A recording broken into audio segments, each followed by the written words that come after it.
Now it's the winter transfer window, but honestly, it's a little bit boring. So let's rewind it back to a year ago. Have a look at what 23-24 season's winter transfer window looking like. And great, the biggest transfer in the Premier League. We're gonna see two players that completely changes their whole system, while one of them is just completely indescribable. So let's get into it. Number one, Morgan Rogers from Middlesbrough to Aston Villa for £8 million. I can't lie, we have such a strong start for the whole video. This one is one of the best transfer, I think, in the whole season. Not even just the winter window, but the whole season. For £8 million. After the transfer, he had a really solid second half of the season, scoring 3 goals and 1 assist while playing in 11 matches. And in this season, Rogers just completely shined, staying healthy and started in all 20 matches for Aston Villa while bagging 6 goals and 4 assists for the club. Having a double-digit goal contribution literally halfway of this season's Premier League is something special. The game against City, while he scored 1 and assist 1, while City is his childhood club where he met Cole Palmer, having this celebration, you know, he's the OG of this celebration, is something special. It's hard to believe that he only joined this club less than a year ago and everyone literally knows it. If he keeps his form right now until 2026, he's definitely going to be in the England team for the World Cup. This is an easy A+. Number 2, Enes Ünal from Getafe to Bournemouth on loan. Let's be honest, when I saw the news last year, I just feel like this is going to be a flop. But honestly, he's been solid, you know. Coming in mostly as a sub in Bournemouth last season while scoring 2 goals and having 2 assists is actually decent. And this year, same as well, subbing in, giving an impact, scoring 2 goals and assist 1, it's okay. But unfortunately, in the beginning of this month, he had the ligament injury, which probably means his season is over. And honestly, no one actually knows what's gonna happen after he came out from injury. Hopefully, Bournemouth keep him, but for the time being, I'll give it a C. It's not bad, but yeah, you know, it's just unfortunate, you know. Yo, in the middle of the video, let's just thank our sponsor today, Train Effective. So basically, Train Effective is an app that guides you from 0 to 100 to be a professional football player. There's different drills from trainers and scouts around the UK. The fact that some of the professional players actually use this app to become a pro,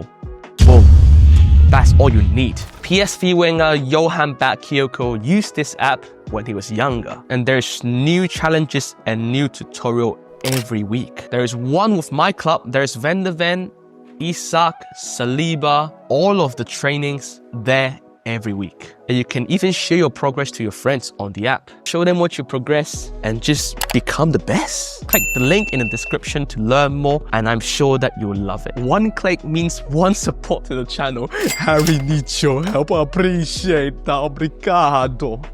Back to the video. 3. Adam Morton from Blackburn Rovers to Crystal Palace for £22 million.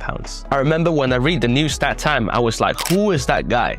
But I've actually heard some friends saying that he's the guy in Blackburn Rovers, and this is too cheap for him. But you know, 22 million for Crystal Palace to bring him in from Blackburn Rovers is actually quite adventurous, but it truly pays off. Him playing as a centre holding midfielder, having an average 3.17 accurate long balls and 7.34 recoveries per game, getting himself a spot for the Euros 2024 England's men team. He's almost back from injury, and I can't wait to see him partnering up with Jefferson Lerma in the midfielder for Crystal Palace once again. This is also A for Crystal Palace, and I can't wait to see what he's going to perform in the remainder of the season. 4. Armando Broja, Chelsea to Fulham, loan. This is a complete car crash. Fulham's intention is actually wanting him to play up front, but he's just so unlucky because Muniz actually comes in and saves everything. And in the end, Broja only played 8 games, while all the games start as a sub, assisting 1 goal, and that's it. That's it. In all those 8 games, he only played less than 90 minutes. In the end, Fulham loaning him is just basically helping to train. This is F. It's just F, you know. It's bad. I have high hopes, but now he loaned to Everton while picking up an injury. So hopefully speedy recovery, and hopefully we can see him back on the pitch soon. 5. Claudio Alcheveri. River Plate to Man City for £12.5 million.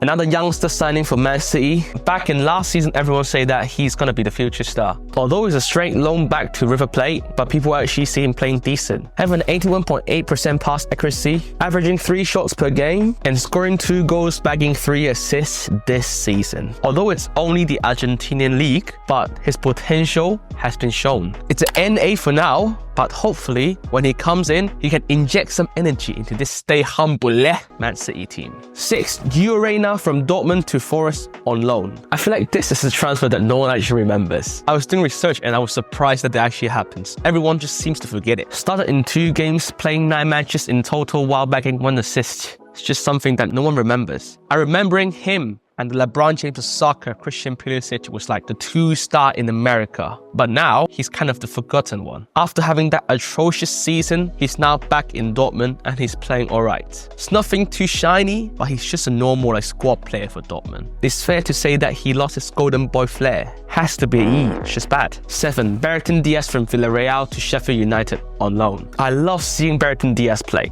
Always just so entertaining and so energetic. And you can see his hustle, I like him as a player. Started all 14 games in Sheffield United and scored 6 goals and 1 assist. He's doing well, but the team he's playing is the worst basically I've ever seen in Premier League. But yeah, now he's playing in Southampton, kind of lost himself a little bit and not performing well. But purely from a perspective for Sheffield United, this is such a successful loan. I mean, that doesn't stop them from relegating, but it's a good loan. Now it's getting a little bit spicy with my team. I mean, if you can see, I'm a Spurs fan, everyone knows it, 8.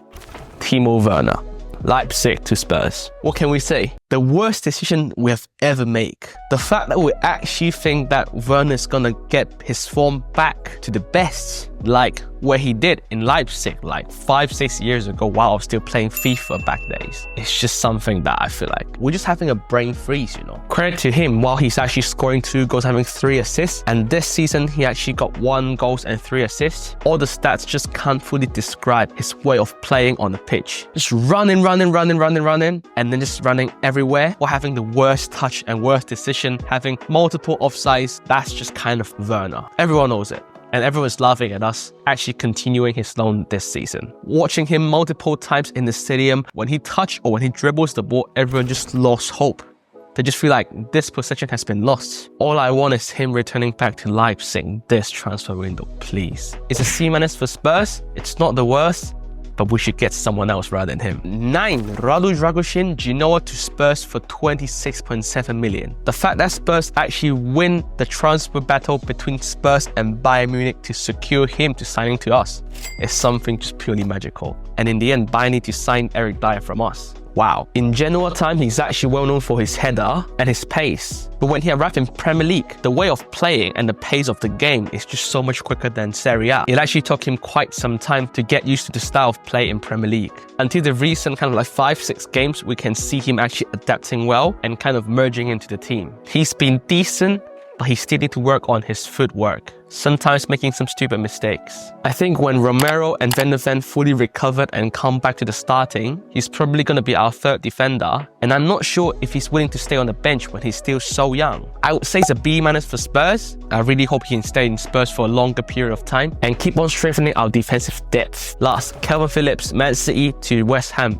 on loan. Simply atrocious. Red cards, stupid mistakes, not merging in well with the team members, everything. It's fair to say that it's not the best season for him. I remember a couple years ago when we see him performing in Leeds. It's crazy, we just feel like he's the next Steven Gerrard or something. And now he's in Ipswich. He's performing okay, but he's not playing every game. I've heard that he's actually a super friendly guy, so I hope he can prove everyone wrong. But for the time being, if we look back into this transfer, it's a complete F. I forgot to record the outro, so here we go. Thank you so much for watching. Once again, I've been posting long form content for almost 2 years. I've been doing a lot of short form content on Instagram or on YouTube, so if you see me, just say hi, Make sure to follow me on Instagram, Harri Cannot, link in the description, and comment below, let me know which transfer do you want to see it happen this transfer window. Let me know, and I appreciate all you watching. Leaving a like, subscribe in a bit, yeah.